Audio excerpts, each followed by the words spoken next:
नमस्कार साथियों, M bye Bhanu Pratap के YouTube चैनल पर मैं भानु प्रताप एक बार फिर से आप सभी का हार्दिक स्वागत करता हूं।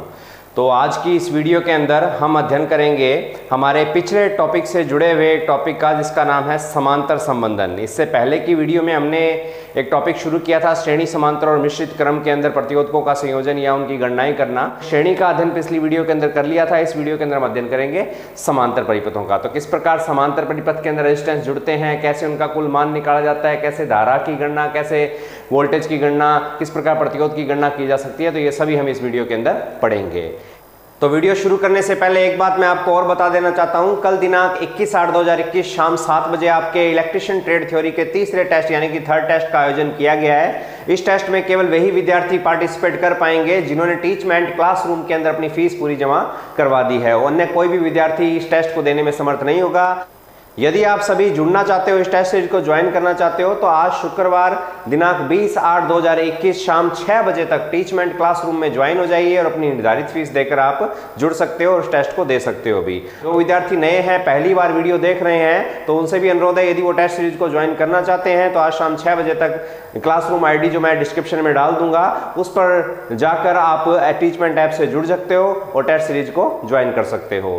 तो आज की इस वीडियो के अंदर हम समांतर परिपथ का अध्ययन करेंगे, किस प्रकार समांतर परिपथ के अंदर प्रतिरोध की गणना की जाती है, किस प्रकार धारा, किस प्रकार वोल्टेज वगैरह देखा जाता है। तो आइए पढ़ना शुरू करते हैं। तो आज हम पढ़ेंगे समांतर परिपथ के बारे में, लेकिन समांतर परिपथ को शुरू करने से पहले मैं कुछ बातें श्रेणी परिपथ के बारे में जो पिछली वीडियो में नहीं बता पाया वो इस वीडियो के अंदर बता देता हूं। तो एक दो बातें हैं वो आप नोट कर लीजिए। एक पहली बात जो है वो लिख लीजिए कि यदि श्रेणी क्रम में जुड़े, श्रेणी क्रम में जो रेजिस्टेंस जुड़ते हैं, श्रेणी क्रम में खूब सारे प्रतिरोध इस प्रकार से जुड़े हुए हैं, तो आपने लिखना है यदि श्रेणी क्रम में जुड़े सभी प्रतिरोधकों का मान समान हो, सारे प्रतिरोध एक ही वैल्यू के हों, जैसे ये भी 1 ओम का है, ये भी 1 ओम का है, ये भी 1 ओम का, कोई बीच में दूसरी वैल्यू का रेजिस्टेंस ना हो, अर्थात श्रेणी क्रम में जुड़े सभी प्रतिरोधकों का मान यदि समान हो, तो कुल प्रतिरोध RT ये बराबर होगा R × N के। यानी कि जब सभी समान मान के प्रतिरोध श्रेणी क्रम में जुड़े हो तो कुल प्रतिरोध निकालने का एक छोटा सा फॉर्मूला है। हमें R1 + R2 + R3 नहीं करना, हमें RT बराबर लिखना है R × N के।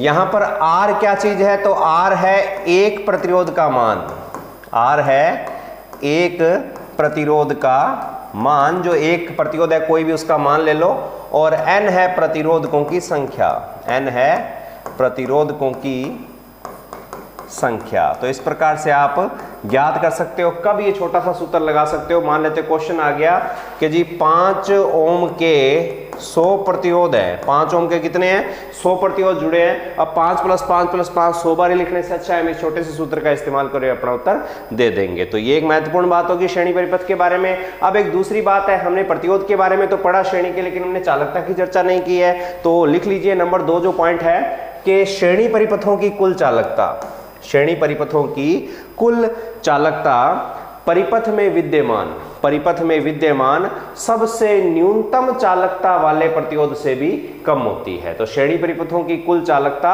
परिपथ में जितने भी घटक जुड़े हैं उनमें से जिसकी सबसे कम से कम चालकता है, तो कुल चालकता उससे भी क्या आएगी, कम आएगी। तो श्रेणी परिपथों की कुल चालकता यदि आपको GT ज्ञात करनी हो तो श्रेणी परिपथों की कुल चालकता GT बराबर होती है 1/G1 + 1/G2 + 1/G3, और ये इसी प्रकार से चलता रहेगा। तो श्रेणी परिपथों की कुल जो चालकता होती है वो परिपथ के अंदर जुड़ी सबसे न्यूनतम चालकता से भी क्या आती है, भी कम आती है। तो ये होती है श्रेणी परिपथों की कुल चालकता। तो इस सूत्र को ध्यान से याद रख लीजिएगा और जब भी आगे प्रश्न आए तो इस सूत्र के हिसाब से आप सवाल कर सकते हो भी। अब शुरू करते हैं हमारा आज का टॉपिक, वो है आपका समांतर परिपथ। कौन सा परिपथ, समांतर। समांतर परिपथ का एक और नाम है भाई, इसको हिंदी के अंदर एक और नाम से जाना जाता है, इसको बोलते हैं पार्श्व परिपथ, या इसका एक और नाम है, आगे काम में आएगा आपके, शंट सर्किट, या शंट बोलते हैं इसको, और इंग्लिश में समांतर को बोलते हैं पैरेलल। क्या बोलते हैं, पैरेलल सर्किट। कौन सा सर्किट, पैरेलल या समांतर। तो ये हमारा समांतर परिपथ होगा। अब ये किस प्रकार का व्यवहार करता है, तो एक चीज और सुन लो थोड़ी सी।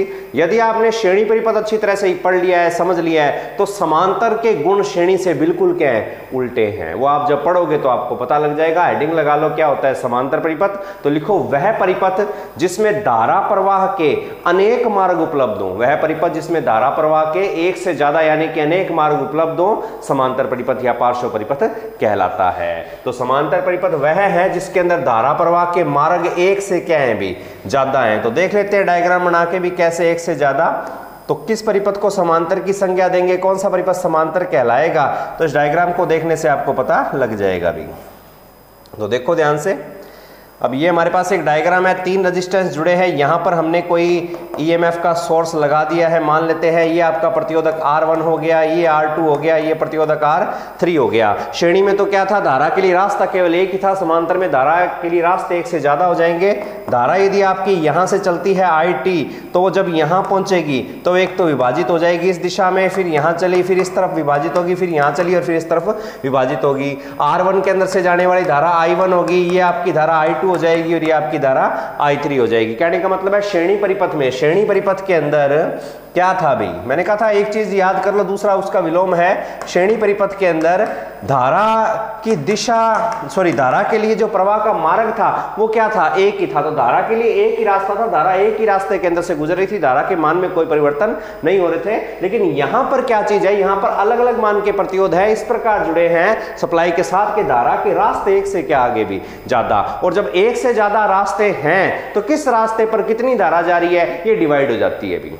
श्रेणी में धारा समान रहती थी, लेकिन समांतर में धारा जो है समान नहीं रहती, वो बदल जाती है। किस आधार पर बदलती है, तो वो परिपथ के अंदर जुड़े प्रतिरोधक के मान के आधार पर।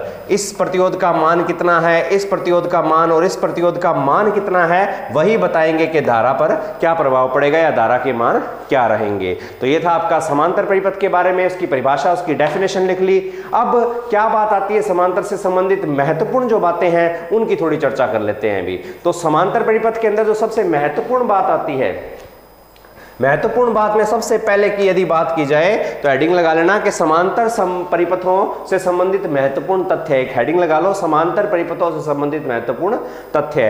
तो क्या तथ्य है पहला आपका, तो लिखो समांतर परिपथ में जुड़े या समांतर क्रम में जुड़े सभी घटकों के सिरों पर उपलब्ध वोल्टेज का मान समान रहता है। तो डायग्राम बना के इसको समझने का प्रयास करेंगे। ये मान लेते हैं हमारा एक समांतर परिपथ है, कुछ देर तो एक जैसे डायग्राम चलेंगे, फिर कल टेस्ट है आपका, उसके अंदर डायग्राम कुछ बदल देंगे, तो उससे समझने का प्रयास करना भाई। बाकी बहुत ही आसान है, कोई मुश्किल नहीं है। तो यहाँ पर 3 प्रतिरोधक जोड़े गए हैं, एक R1 है, एक R2 है और एक R3 है। ये तीनों प्रतिरोध कौन से क्रम में आगे, समांतर क्रम में। और यहाँ पर एक वोल्टेज दी गई है। तो समांतर की क्या विशेषता है कि समांतर परिपथ में जुड़े सभी घटकों के सिरों पर, ये इसका सिरा, ये इसका सिरा और ये इसका सिरा, इन सभी घटकों के सिरों पर यदि आप एक वोल्टमीटर लगा के वोल्टेज नापने का प्रयास करोगे, यहां आपने एक वोल्टमीटर इस प्रकार से लगा दिया और एक वोल्टमीटर यदि आप इस प्रकार से यहां लगाकर वोल्टेज नापने का प्रयास करोगे, तो जितनी वोल्टेज यहां होगी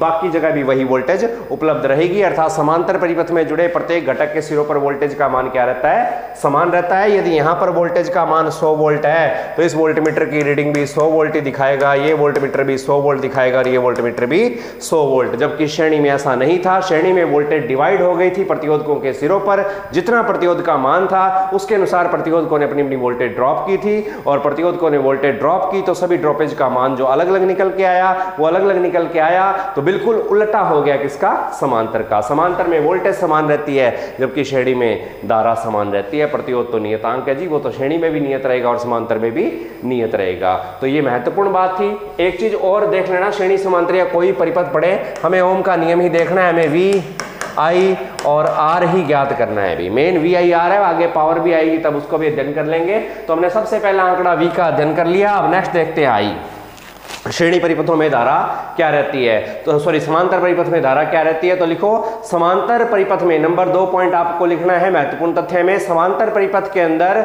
कुल धारा, समांतर परिपथ के अंदर प्रवाहित होने वाली कुल धारा परिपथ के सभी घटकों द्वारा ली गई पृथक पृथक धाराओं के योग के बराबर होती है। समांतर परिपथों की कुल धारा परिपथ घटकों द्वारा ली गई पृथक पृथक धाराओं के योग के क्या होती है भी, बराबर होती है। फिर से डायग्राम देखेंगे, कई देर मैंने कहा था एक जैसा डायग्राम बना के चलते हैं, बाद में कुछ अलग डायग्राम आ जाएंगे। तो पहले समझ लेते हैं महत्वपूर्ण तथ्यों को, उसके बाद चर्चा करेंगे भी। यहां पर कुछ वोल्टेज और यहां से जा रही है एक धारा जिसका नाम है IT। ये प्रतिरोधक यदि R1 है, ये R2 है और ये कौन है भी, R3 है। तो यहाँ भी धारा, यहाँ भी धारा, यहाँ भी धारा, ये धारा आपकी I1, ये धारा आपकी I2, ये धारा आपकी I3 और ये है IT। तो हमने क्या लिखा कि समांतर परिपथ के अंदर प्रवाहित होने वाली कुल धारा यानी कि IT ये बराबर होती है सभी घटकों द्वारा ली गई पृथक पृथक धाराओं के योग के। तो IT बराबर होती है I1 के प्लस में, I2 के प्लस में, I3 और इन सब के योग के, और ये इसी प्रकार से आगे चलता रहेगा। तो IT बराबर है I1 plus I2 plus I3 plus dash dash dash करके n लिखने का मतलब ये हो जाएगा कि आगे आने वाली धाराएं भी इसी प्रकार से जुड़ती रहेंगी। तो ये था समांतर परिपथ के अंदर किसका मान ज्ञात करना, धारा का। वोल्टेज का फॉर्मूला थोड़ा रह गया, मैं बताना भूल गया आपको, तो लिख सकते हो समांतर में कुल आरोपित वोल्टेज VT बराबर होती है V1 बराबर होती है V2 के, V2 बराबर होता है V3 के, और ये बराबर होती है डैश डैश डैश n के, यानी कि इसी रूप से आगे चलते रहेंगे। तो वोल्टेज सभी के सिरों पर समान रहती है, लेकिन धारा सबकी अलग अलग हो सकती है। अब ये धारा किस आधार पर डिवाइड होती है, ये डिपेंड करता है भी प्रतिरोध पर। जिसका प्रतिरोध सबसे ज्यादा होगा उसकी धारा सबसे रिक्त स्थान होगी। अब आप लोग समझदार हो, क्या होगा, ओम ने कहा था ओम का नियम अध्ययन करना, पता लग जाएगा। तो ये थी समांतर परिपथ के अंदर कुल धारा। तो दो चीजें ज्ञात होगी, एक V और एक I, और रहेगी तीसरी चीज R। तो क्या है R, क्या है प्रतिरोध समांतर परिपथ के अंदर, तो इसका अध्ययन करेंगे भी। तो लिखो नंबर 3 पॉइंट महत्वपूर्ण तथ्य में कि समांतर परिपथों का कुल प्रतिरोध क्या होगा। तो लिखो समांतर परिपथों में जुड़े प्रतिरोधकों का कुल प्रतिरोध परिपथ में जुड़े सबसे न्यूनतम मान के प्रतिरोध से भी कम होता है। समांतर परिपथों का कुल प्रतिरोध परिपथ में जुड़े सबसे कम मान के प्रतिरोध से भी क्या होता है भी, कम होता है। अब इसके लिए फिर से हम एक डायग्राम देखते हैं, वही सरल सा डायग्राम। इस प्रकार से 3 प्रतिरोध, अभी 3 ले रहे हैं, आगे देखना कितने कितने प्रतिरोध आ सकते हैं, कोई अंत नहीं है इनका। अब क्या बात है प्रतिरोध की, तो हम अब की बारी प्रतिरोध को ले लेते हैं, इंडिकेशन दे देते हैं अभी प्रतिरोध का कि 3 प्रतिरोध जुड़े हैं, R1 ये जुड़ा है, R2 ये जुड़ गया हमारा R3।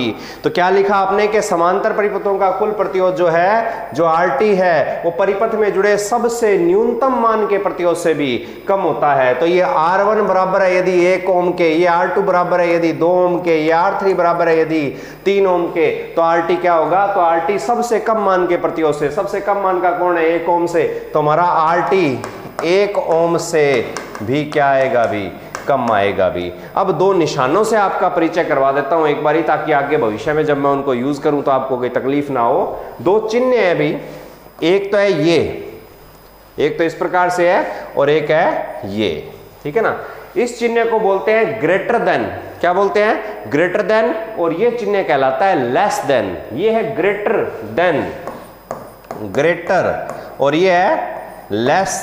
ग्रेटर मतलब बड़ा, से अधिक कहते हैं इसको, और ये है से कम। तो ग्रेटर का मतलब बड़ा है, लेस का मतलब कम है। ये चिन्ह लग गया तो ये बता रहा है कि ग्रेटर देन है, यानी कि ये इससे बड़ा है, फलानी चीज इससे बड़ा है। इस तरफ लिखी गई है वो चीज बड़ी है और उधर वाली चीज क्या है, छोटी, और इस तरफ लिखी गई चीज छोटी है और उसके आगे वाली चीज क्या है, बड़ी है। तो हमने एक बात लिखी है, उसको थोड़ा साबित कर लेते हैं कि RT यानी कि समांतर परिपथों का जो कुल प्रतिरोध है वो सबसे न्यूनतम मान, सबसे न्यूनतम मान कौन, 1 ओम। तो इनका प्रयोग करेंगे, किस क्या लगाएंगे, ये कि ये, तो RT लेस देन, इसी प्रश्न का यदि उत्तर लिखें तो 1 ओम। समझ गए ना, RT लेस देन 1 ओम, यानी कि RT जो है वो 1 ओम से भी क्या है, कम, सबसे छोटे मान के प्रतिरोध से भी कम। यही बात यदि श्रेणी पे लिखते तो क्या लिखते भी, RT क्या लिखना पड़ता, RT ग्रेटर देन, ये जो 3 ओम था अगर मान लेते तीनों श्रेणी में होते तो RT ग्रेटर देन क्या लिखना पड़ता हमें, 3 ओम। क्या RT बड़ा होगा किससे, 3 ओम से। ये नियम किसके लिए, ये है श्रेणी के लिए, ये नियम किसके लिए, ये है समांतर के लिए। तो इन 2 चिन्हों का भी प्रयोग किया जाता है। ये है ग्रेटर देन, ये है लेस देन। ग्रेटर मतलब से बड़ा, लेस देन मतलब से छोटा। शायद बात समझ में आ गई होगी। अब थोड़ा आगे चलते हैं भी, अब देखते हैं समांतर परिपथों का कुल प्रतिरोध क्या होगा। तो हमने ये तो देख लिया कि सबसे न्यूनतम मान से भी कम होता है, लेकिन इसका फॉर्मूला कैसे क्रिएट होगा तो वो देख लेते हैं भाई। तो सूत्र पे थोड़ा गौर करेंगे, सूत्र किस प्रकार से तैयार होगा। सूत्र बनाने के लिए हमें वो कारक लेना पड़ेगा जो रेजिस्टेंस पे डिपेंडेबल है। रेजिस्टेंस पे जो चीज डिपेंडेबल है, ध्यान रखो श्रेणी के अंदर रेजिस्टेंस पर डिपेंडेबल थी वोल्टेज ड्रॉप, समांतर परिपथ के अंदर रेजिस्टेंस पर डिपेंडेबल है परिपथ की धारा यानी कि आई। तो अब हम फॉर्मूला जो रेजिस्टेंस टोटल का तैयार करेंगे वो धारा से निकालेंगे, और कुल धारा ज्ञात करने का फॉर्मूला हमें पता है, आई टी बराबर होता है I1 प्लस में I2 प्लस में I3 के। ये फॉर्मूला आपको बताया था थोड़ी देर पहले। अब ओम के नियम से I बराबर क्या होता है भाई, V बटा में R प्लस में I बराबर फिर लिख लेंगे V बटा में R, यहाँ पे R2 आ जाएगा, यहाँ R1 आ जाएगा, यहाँ लिख लेंगे V बटा में R, ये आ जाएगा R3। V तो सबके सिरों पर क्या रहती है भी समान, तो V हम नियत ले सकते हैं, कॉमन ले सकते हैं, और R2 R1 R2 R3 ये अलग अलग हो सकते हैं। तो हमारा फॉर्मूला तैयार हो रहा है भी धीरे धीरे कि IT बराबर हो गया V बटा में R1 प्लस V बटा R2 प्लस V बटा में R3। V हम यहाँ पे कॉमन ले लेते हैं, जब V यहाँ से कॉमन लिया तो सबके ऊपर से V हट जाएगा, जब सबके ऊपर से V हटेगा तो ऊपर 0 तो रख नहीं सकते, तो ऊपर क्या बचता है 1 बचता है। तो हम क्या लिखेंगे, V को कॉमन ले लिया, फिर ब्रैकेट लग जाएगा, अंदर क्या बच गया 1 बटा में R1 प्लस 1 बटा में R2 प्लस 1 बटा में R3। तो ये इतना हमारा फॉर्मूला तैयार हो गया। इस तरफ कौन बचा हुआ था IT, V इस ब्रैकेट के पूरे के गुणा में है, पक्षांतरण करेंगे तो IT के भाग में आ जाएगा। तो IT बटा में V इक्वल हो जाएगा, बराबर हो जाएगा 1/R1 1 बटा में R1 प्लस 1 बटा में R2 प्लस 1 बटा में प्लस 1 बटा में R3 के। तो इस प्रकार से ये बराबर हो गया। अब ये क्या चीज मिलेगी भी हमें मिला IT बटा V। अब I बटा V ओम के नियम से क्या था, यहां एक चीज गौर करने वाली बात है भी, ओम के नियम से V बटा में I बराबर था R के। यदि इसको उलट दें, यदि इसको I बटा क्या कर दे भी V कर दें, यदि इस V बटा I को I बटा V लिख दें तो ये R के बराबर नहीं होगा। देखो R का उल्टा कर दिया, R का उल्टा कौन होता है G यानी कि चालकता। तो I बटा V बराबर है किसके, G के यानी कि चालकता के। अब G और R में क्या रिलेशन है, G और R में रिलेशन है, G बराबर होता है 1 बटा में R, G बराबर है 1 बटा में R के। तो I बटा V को G लिखने की बजाय हम I बटा V को क्या लिख सकते हैं भी 1 बटा में R लिख सकते हैं। तो I बटा V को हम क्या लिख सकते हैं 1 बटा में R T, I के पैरों में T है तो यहाँ T आ जाएगा। तो 1 बटा RT बराबर क्या हो जाएगा 1 बटा में R1 प्लस 1 बटा में R2 प्लस 1 बटा में R3 और plus dash dash dash 1/n, ये इसी प्रकार से चलता रहेगा। तो ये आपका फॉर्मूला तैयार हो गया अभी समांतर परिपथ के अंदर कुल प्रतिरोध ज्ञात करने का। यदि आप इसे उतारना चाहते हो तो थोड़ा सा इसको कंप्रेस कर देते हैं और आप इस तरीके से इसको उतार सकते हो। स्क्रीनशॉट लेने के बाद में आराम से उतार लेना। तो समांतर परिपथों के अंदर जो कुल प्रतिरोध ज्ञात करने का जो फॉर्मूला है वो आपके सामने है, ये रहा वो फॉर्मूला। अब ध्यान से देखो, समांतर परिपथों के अंदर 1 बटा RT मिलता है, ना कि RT मिलता है। हमें डायरेक्ट कुल प्रतिरोध नहीं मिलता, हमें चालकता मिलती है। वास्तव में देखा जाए तो ये G है, 1 बटा R बराबर G, तो हमें चालकता के उल्टे सूत्र का हमने प्रयोग कर लिया, समांतर का कुल प्रतिरोध आ जाएगा। तो इस प्रकार से समांतर में प्रतिरोध की गणना कर सकते हैं। अब इसी सूत्र का इस्तेमाल करते हुए हम 1-2 छोटे छोटे सवाल देखेंगे, फिर आगे के सूत्रों पर जाएंगे। तो बनाता हूं भी एक प्रश्न, थोड़ा ध्यान से देखना।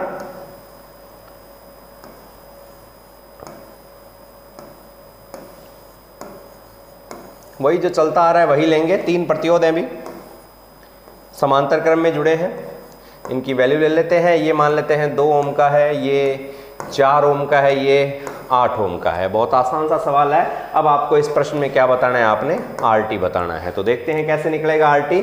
RT निकालने का डायरेक्ट फॉर्मूला नहीं है, हम निकालेंगे 1/RT। फॉर्मूला है 1/RT का 1 बटा में R1। तो R1 कोई मर्जी, किसी मर्जी को, इसको 1 मान लो, उसको मान लो, बात एक ही, आंकड़े सारे आ जाने चाहिए। तो इसको मान लेते हैं, ये R1 है, ये है R1, ये है R2 और ये है R3। तो इस प्रकार से कर सकते हैं। तो 1/R1 करेंगे तो 1 बटा में 2 आ जाएगा, प्लस में 1 बटा में 4 आ जाएगा, प्लस में 1 बटा में 8 आ जाएगा। अब इसको सॉल्व करना है भी, 2 4 8 हमने ले लिया। अब इसको सरल तरीके से हल नहीं कर सकते। होता क्या है कि आपके गणित के अंदर जोड़ घटाव गुणा भाग तो चलते ही है। लेकिन जब जोड़ और घटाव की बात आती है तो सिंपल संख्याओं का तो जोड़ घटाव आसानी से हो जाता है, लेकिन भिन्नात्मक संख्याओं का जोड़ घटाव सरल रूप से नहीं होता है, इसके लिए लघुत्तम लेना पड़ता है। तो 2, 4 और 8 का हमें लघुत्तम लेना पड़ेगा, और लघुत्तम बहुत ही आसान है लेना। 2, 4 और 8 को सिखाया भी होगा, चौथी पांचवी में सिखा देते हैं शायद ये।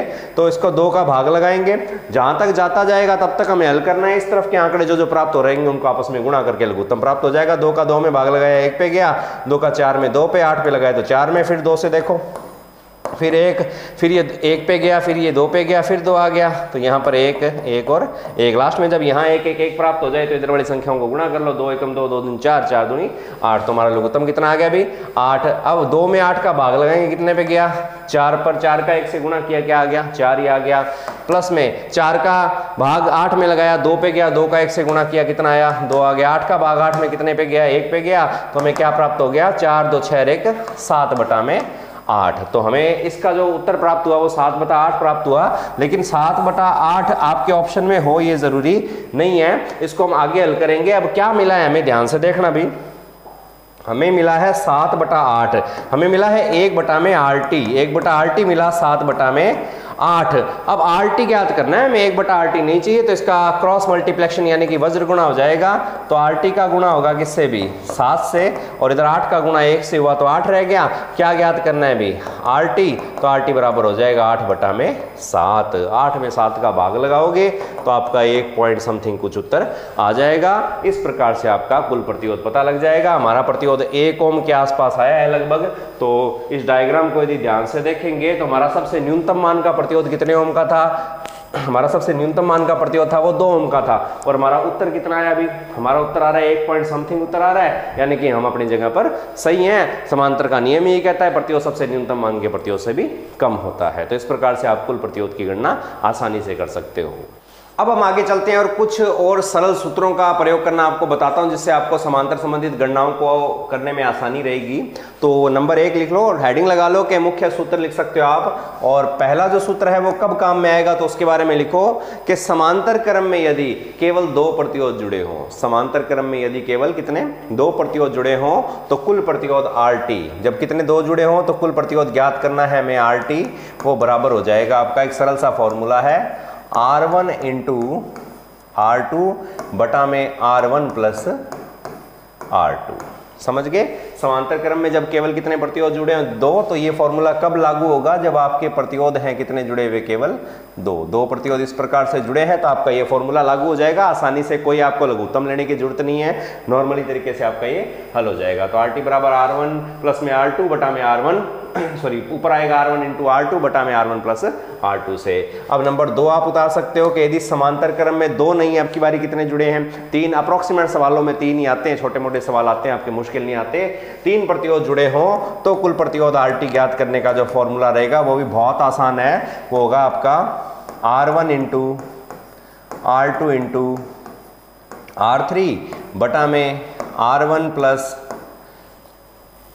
बटा में R1 इंटू R2 प्लस में R1 इंटू R3 प्लस में R2 इंटू R3। तो ये फॉर्मूला आप अप्लाई करके जब 3 प्रतिरोध जुड़े हो तो उसका मान बहुत ही आसानी से ज्ञात कर सकते हो। क्या करना है, एक बार तीनों प्रतिरोधकों का आपस में गुणा करना है, ठीक है। उसके बाद में हर 2 प्रतिरोधकों का आपस में गुणा करके उनके गुणनफल को आपस में जोड़ देना है और जो गुणनफल तीनों का आया था उसके अंदर भाग लगा देना है। तो इस प्रकार 2 तरीके मिल गए। ये फॉर्मूला कब काम में आएगा आपका, जब प्रतिरोध कितने जुड़े हों भी समांतर के अंदर 3 जुड़े हों। तो 3 प्रतिरोध जुड़े हों तो ये वाला फॉर्मूला लगा लेना, और 4 जुड़े हो तो ये 2 जुड़े हो तो वो वाला लग जाएगा। अब बात करते हैं तीसरे नियम की कि यदि समांतर क्रम में जुड़े सभी प्रतिरोधकों का मान समान हो, यदि समांतर क्रम में जुड़े सारे के सारे प्रतिरोधकों का मान समान है तो कुल प्रतिरोध किस प्रकार से निकालेंगे, तो RT बराबर आ जाएगा R बटा में N। यहाँ पे कई बड़ा R भी लिख सकते हैं और N हमेशा छोटा ही लिखना है, इस चीज का ध्यान रखना, वो कोई मैटर नहीं है। R बटा में N। अब R क्या है, R एक प्रतिरोध का मान है, N प्रतिरोधकों की संख्या है। इसमें यदि प्रश्न आ जाए आपके कि 5 ओम के 20 प्रतिरोधक हैं भी, 5 ओम के 20 प्रतिरोधक हैं। कुल प्रतिरोध बताओ तो 1/5 प्लस 1/5 जैसे 20 बार लिखने से अच्छा है आप क्या कर दो, 5 है एक प्रतिरोध का मान बटा में 20 है प्रतिरोधकों की संख्या। इस प्रकार से करोगे तो आपका उत्तर बहुत ही आसानी से आ गया 1/4। आना वही है जो पहले आप चाहे बटा में लेकर वैसे कर लो, लघुत्तम लेकर चाहे ऐसे कर लो। ये कुछ चीजें हैं जो सरल बना देती है, क्योंकि आपके जो प्रश्न है वो इनसे बाहर नहीं आते भी, बहुत कम चांस होते हैं कि इनसे बड़े सवाल आ जाए। तो ये फॉर्मूले आपको याद रखने हैं। तो ये था हमारा कौन सा परिपथ, समांतर परिपथ। अब एक सूत्र और रह गया समांतर परिपथ में प्रतिरोध के बारे में तो देख लिया, समांतर परिपथों की चालकता देख लेते हैं थोड़ी, फिर इसके सवाल करेंगे भी। तो हेडिंग लगा लो भी समांतर परिपथों की कुल चालकता, या टॉपिक लगा लो स्टार या हैश बना लो, मोस्ट पॉइंट इंपॉर्टेंट जिस तरीके से लिखते हो आप वो लिख सकते हो कि समांतर परिपथों की कुल चालकता परिपथ में जुड़ी सबसे उच्चतम चालकता से भी क्या होती है, उच्च होती है। प्रतिरोध तो न्यूनतम से भी क्या मिला था, कम, चालकता सबसे अधिकतम चालकता से भी क्या मिलती है, ज्यादा मिलती है। तो समांतर परिपथों की कुल चालकता ज्ञात करने का फॉर्मूला GT बराबर होता है, बहुत ही आसान है, G1 प्लस में G2 प्लस में G3 प्लस में डैश डैश डैश, और इसी प्रकार से ये चलता रहेगा कि चालकताएं आपस में जोड़ दो आपको कुल चालकता प्राप्त हो जाएगी। श्रेणी के अंदर यदि बात करें तो 1/G1, अर्थात जो फॉर्मूले श्रेणी के अंदर कुल प्रतिरोध ज्ञात करने के थे वो फॉर्मूले समांतर में कुल चालकता, मैंने कहा था कि उल्टे हैं, जो फॉर्मूले श्रेणी क्रम में कुल चालकता ज्ञात करने का था वो समांतर में कुल प्रतिरोध ज्ञात करने के लिए प्रयुक्त हो रहा है। तो इस प्रकार से इस चीज को याद रख सकते हो। अब थोड़े सवाल कुछ न्यूमेरिकल कर लेते हैं समांतर परिपथों से जुड़े हुए, तो 1-2 सवाल करके देखते हैं ताकि आपको भी पता लग जाए किस तरीके के प्रश्न पेपर में आते हैं। तो समांतर किस प्रकार से काम करेगा, थोड़ी बहुत चीजें बताता रहूंगा मैं आपको। देखो बहुत प्रश्न बनते हैं, सारे करवाने संभव नहीं है, कुछ प्रश्नों से हम पूरे इस समीकरण को या इन नियमों को समझने का हम प्रयास करेंगे। तो हमारे पास 2 प्रतिरोधक हैं, एक यहाँ पे R1 है और एक यहाँ पे R2 है। ये कुछ वोल्टेज से हम जोड़ देते हैं अभी, ठीक है। तो एक R1 है एक R2 है। R1 की वैल्यू ले लेते हैं, मान लेते हैं ये है 6 ओम का, और R2 ले लेते हैं ये है 4 ओम का, और यहाँ वोल्टेज मान लेते हैं अभी अपने 24 वोल्ट। कितने वोल्ट, 24 वोल्ट। तो समांतर क्रम में 2 प्रतिरोध जुड़े हैं, एक 6 ओम का एक 4 ओम का है, 24 वोल्ट की सप्लाई के साथ जुड़े हैं। तो आपसे क्या पूछ सकता है, क्या क्या आपसे चीजें ज्ञात करने के लिए पूछ सकता है। तो नंबर 1 जो चीज आपसे पूछ सकता है वो पूछ सकता है R1 व R2 पर वोल्टेज। R1 व R2 पर क्या पूछ सकता है, वोल्टेज के R1 व R2 के सिरों पर वोल्टेज कितनी है। तो ये तो हम देखने से बता सकते हैं कि R1 R2 जो है समांतर क्रम में जुड़े हैं, समांतर क्रम में जुड़े प्रत्येक घटक के सिरों पर वोल्टेज का मान समान, तो दोनों की वोल्टेज कितनी आ जाएगी, 24 वोल्ट। पहला प्रश्न हो गया। उसके बाद में दूसरा प्रश्न क्या पूछ सकता है आपसे, दूसरा प्रश्न पूछ सकता है कि वो RT क्या पूछ सकता है, RT। कुल प्रश्न क्या हो सकते हैं, सॉरी कुल प्रतिरोध क्या होगा। तो कुल प्रतिरोध निकालने का बहुत ही आसान फॉर्मूला है, 2 प्रतिरोध जुड़े हैं तो हमें सूत्र क्या लगाना है अभी, तो हमें सूत्र लगाना है R1 इंटू R2 बटा में R1 प्लस में R2। बहुत ही आसान है, R1 इंटू R2 6 का गुणा 4 से कर देंगे और बटा में 6 में 4 जोड़ देंगे, तो ये आ गया 24 बटा में 10, हल किया तो RT आ गया 2.4 ओम। तो हमारा RT जो है हमें प्राप्त हो गया 2.4 ओम, कोई दिक्कत नहीं है। अब उसके बाद में और क्या पूछ सकता है, तो नंबर 3 पे तीसरी चीज पूछ सकता है आपसे IT, परिपथ की कुल धारा बताओ जी। तो परिपथ की कुल धारा बहुत ही आसान, ओम के नियम से V बटा में R बराबर I होता है, लेकिन हमें IT चाहिए तो हमें V भी T चाहिएगी और R भी टोटल चाहिएगा। तो फॉर्मूले में हमारे पास दोनों आंकड़े आ गए हैं। VT कितनी दे रखी है अभी, 24 वोल्ट दे रखी है, और कुल प्रतिरोध आपका 2.4 आया था, पॉइंट हटाया ऊपर लग गया 0, 24 से 240 पे गया, कितने पे, 10 पे। तो हमारी IT कितनी आ गई, 10 एम्पेयर। तो इन आंकड़ों को थोड़ा यहाँ लिख लेते हैं ताकि हमें दिक्कत ना हो। तो इस प्रकार से यहाँ हम लिखेंगे IT आपकी आ गई है 10 एम्पेयर, ठीक है। RT हमें मिल चुका है 2.4 ओम। इतनी बातें हमने अब तक कर ली है, 24 वोल्ट दोनों के सिरों पर उपलब्ध होगी। उसके बाद में और भी प्रश्न अभी और बनेंगे, तो ध्यान से देखो हमने जो पढ़ा क्या अब तक सही है, क्या क्या समांतर परिपथों का कुल प्रतिरोध सबसे न्यूनतम मान के प्रतिरोध से भी कम आ रहा है, बिल्कुल 4 ओम से भी हमारा प्रतिरोध क्या आ रहा है, कम आ रहा है। अब नेक्स्ट जो चीज आपसे पूछेगा वो पूछेगा आपसे I1 व I2 के मान।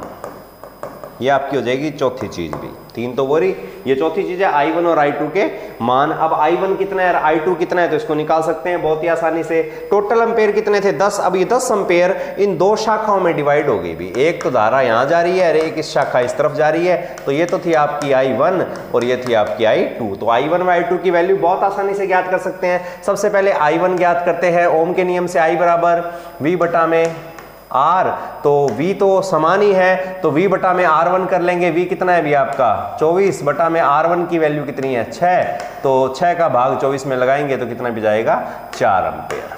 कितने एम्पेयर 4 एम्पेयर। तो हमारी I1 कितनी आ गई भी 4 एम्पेयर आ गई। अब देख लेते हैं I2 ज्ञात करने का वही फॉर्मूला इधर लिख रहा हूं मैं। I2 बराबर हो जाएगा V बटा में R2, तो I2 ज्ञात करनी है। वोल्टेज हमारे पास फिक्स है 24 है, R2 की वैल्यू हमें पता है कितनी है भी 4 ओम है, 4 का भाग 24 में जाएंगे तो 6 एम्पेयर आ जाएगा, कोई दिक्कत नहीं है। हमें I1 मिल गया भी, I1 मिला हमें 6 एम्पेयर और I2 मिला हमें I1 मिला हमें 4 एम्पेयर और I2 मिला हमें 6 एम्पेयर। अब फिर हमने एक फॉर्मूला देखा था कि समांतर परिपथों की कुल धारा IT बराबर होता है I1 प्लस में I2 के। तो क्या ये आ रहा है क्या I1 कितना है भी आपका I1 है आपका 4 एम्पेयर प्लस में I2 है आपका 6 एम्पेयर। 6 और 4 कितने होते हैं 10, तो यहाँ भी 10 एम्पेयर है और यहाँ जो IT निकाली थी वो भी कितनी है अभी 10 एम्पेयर है। इसका मतलब हम जो बातें कर रहे हैं वो बिल्कुल क्या है सही है। तो इस प्रकार से आपको इनके मान ज्ञात करने पड़ सकते हैं। इसमें इतनी ही चीजें आपसे लगभग पूछी जाती है। फिर पूछते हैं पावर, वो पावर वाला टॉपिक अभी अपना आया नहीं है, जब आएगा तब उसको देख लेंगे भी। तो शायद यहाँ तक समझ में आ गई होगी बात और प्रश्न करने में समर्थ होगे। तो एक प्रश्न मैं बोर्ड पे आपको बना के देता हूँ, कोशिश करना भी उसको हल करने की, ज़्यादा मुश्किल नहीं दूंगा, आसानी दूंगा।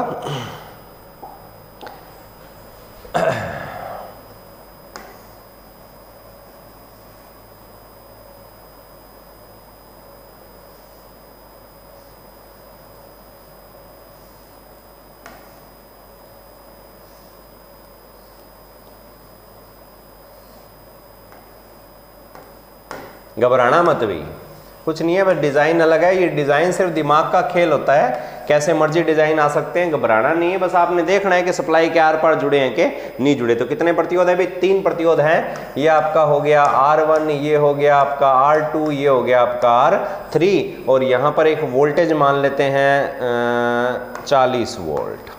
कितने वोल्ट 40 वोल्ट। वैल्यू लिख देता हूं आपको। R1 है आपका 4 ओम का है, R2 आपका मान लेते हैं 8 ओम का है, R3 आपका मान लेते हैं 16 ओम का है। ठीक है ना, तो इतने इतने आपके आंकड़े आ गए। अब आपने ये प्रश्न खुद करना है और जो थोड़ी देर पहले मैंने चीजें बताई थी वो सब की सब ज्ञात करनी है, लेकिन एक आधी मैं छोड़ देता हूं उसके अंदर से। आपने इसके अंदर नंबर 1 तो ज्ञात करना है RT, नंबर 2 ज्ञात करना है IT, नंबर 3 ज्ञात करना है I1 व I2। समझ गए। तो ये 3 आंकड़े इसके ज्ञात करने हैं। कमेंट करके आप बता सकते हो कि जी RT इतना, IT इतना, I1 और I2 इतने हैं। ये आपने कर लिया तो इसका मतलब आप प्रश्न करने में सक्षम हो, समर्थ हो।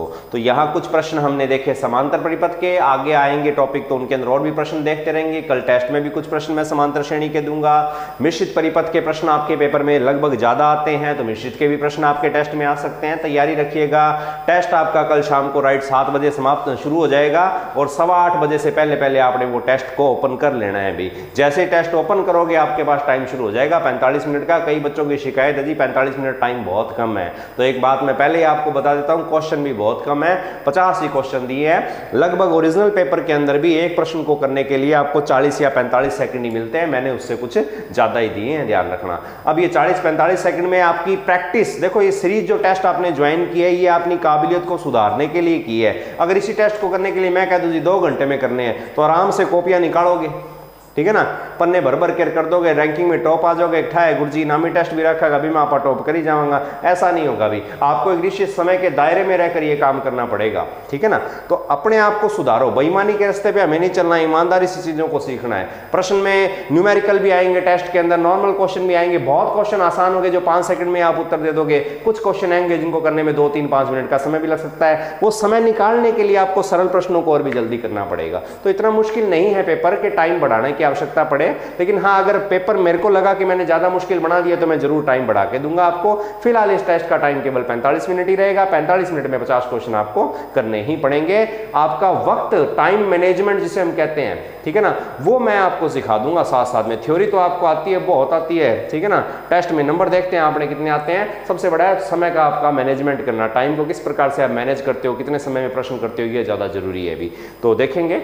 अब थोड़ी सी बातें समांतर परिपथों की ओर कर लेते हैं, फिर इसको खत्म करके नेक्स्ट टॉपिक यानी कि मिश्रित पढ़ने का प्रयास करेंगे। यदि इस वीडियो को अंदर, ये वीडियो ज़्यादा लंबी नहीं हुई तो हम इस वीडियो के अंदर ही मिश्रित परिपथ का अध्ययन कर लेंगे। तो समांतर परिपथ में और क्या चीज़ें रह गई है, तो श्रेणी परिपथ में दो चीज़ें की थी हमने, ओपन व शॉर्ट सर्किट होना। तो अब हमने सेम वही टॉपिक पढ़ना है कि समांतर परिपथ में, समांतर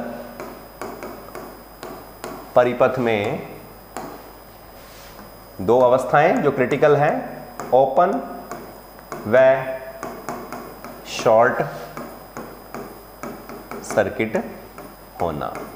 तो ये आपकी हेडिंग हो जाएगी, समांतर परिपथ में ओपन सर्किट व शॉर्ट सर्किट होना।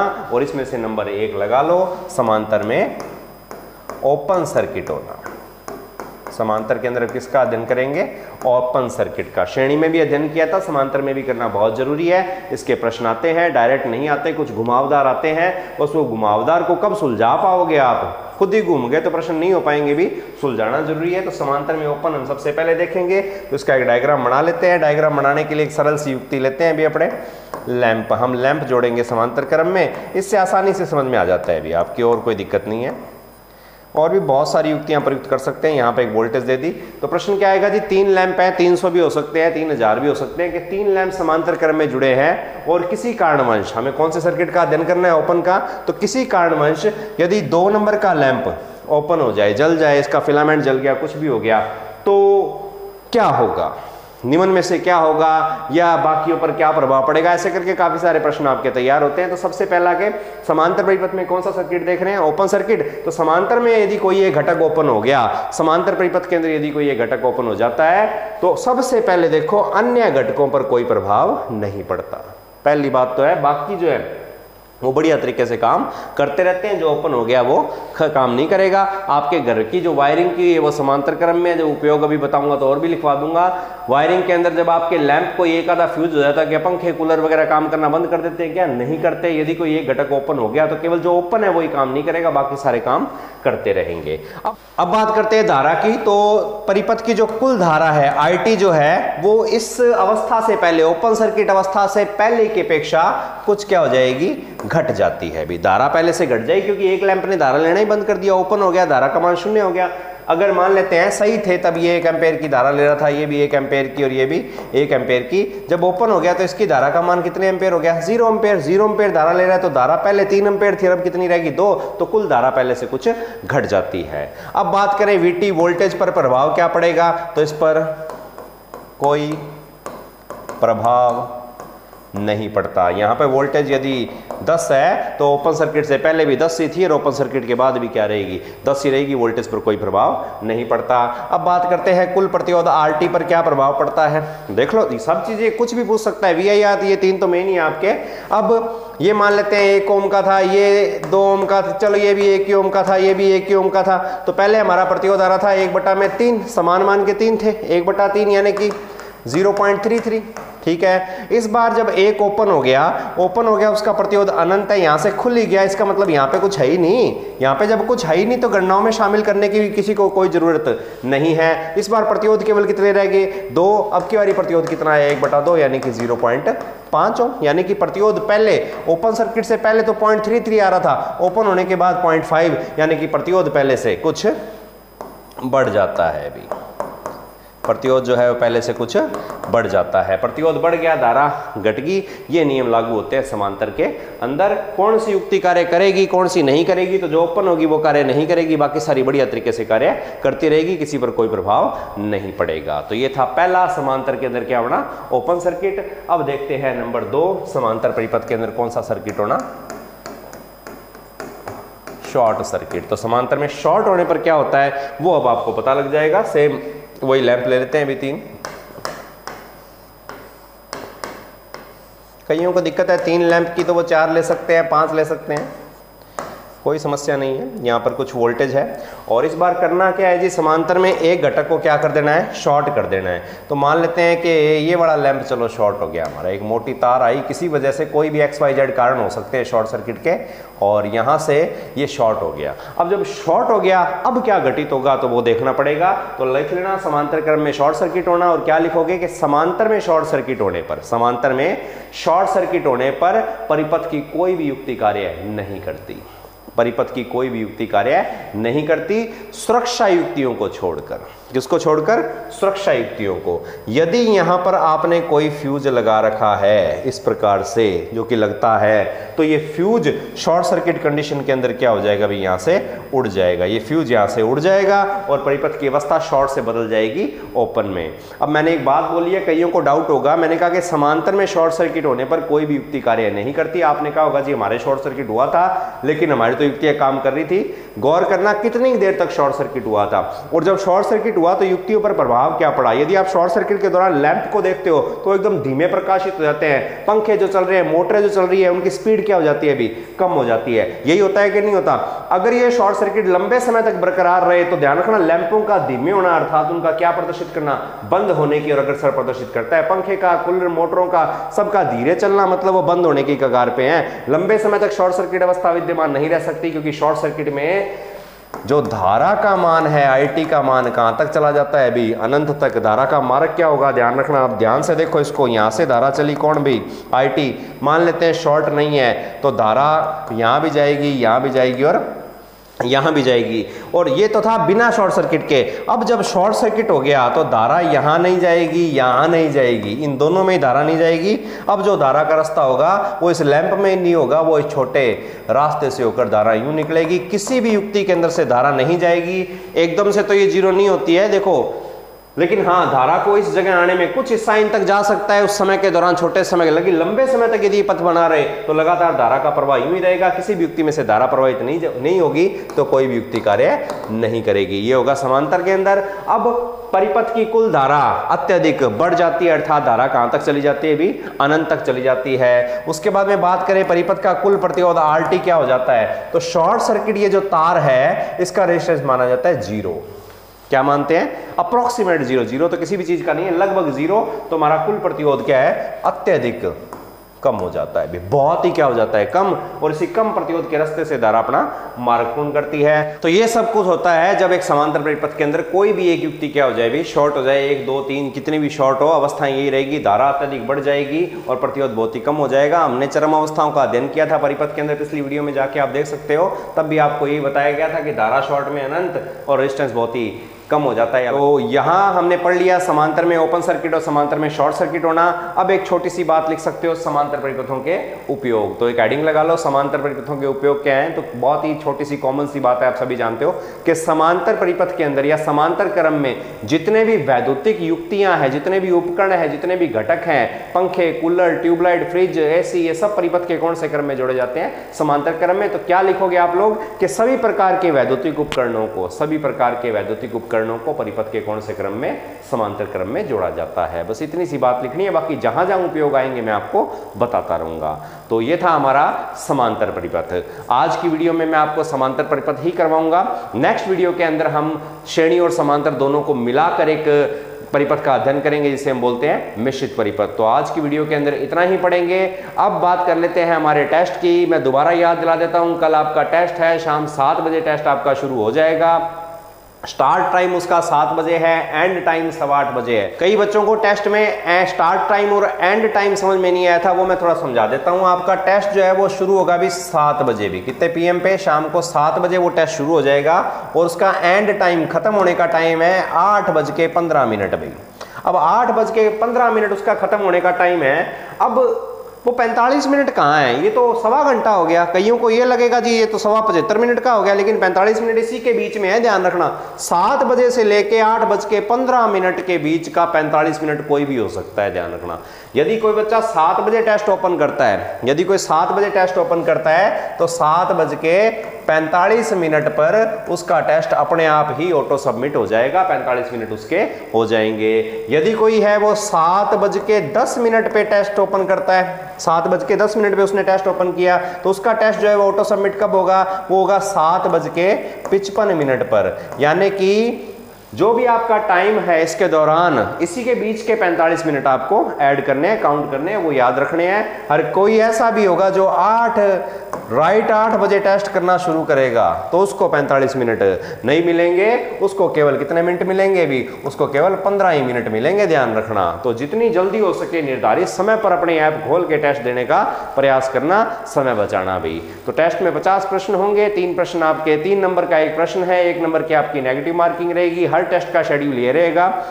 अब तक आपका टाइम जो है वो शाम 7 बजे है, हो सकता है भविष्य में टाइम थोड़ा चेंज कर दूं, वो टाइम जब भी चेंज होगा आप उसकी पूर्व सूचना दे दी जाएगी। अब कई विद्यार्थियों को कुछ समस्याएं आती है, उनसे टीचमेंट ऐप ओपन नहीं हो पाती है, वो क्लासरूम आईडी लेके इनरोल नहीं कर पा रहे हैं, फीस संबंधित कुछ समस्याएं आ रही है।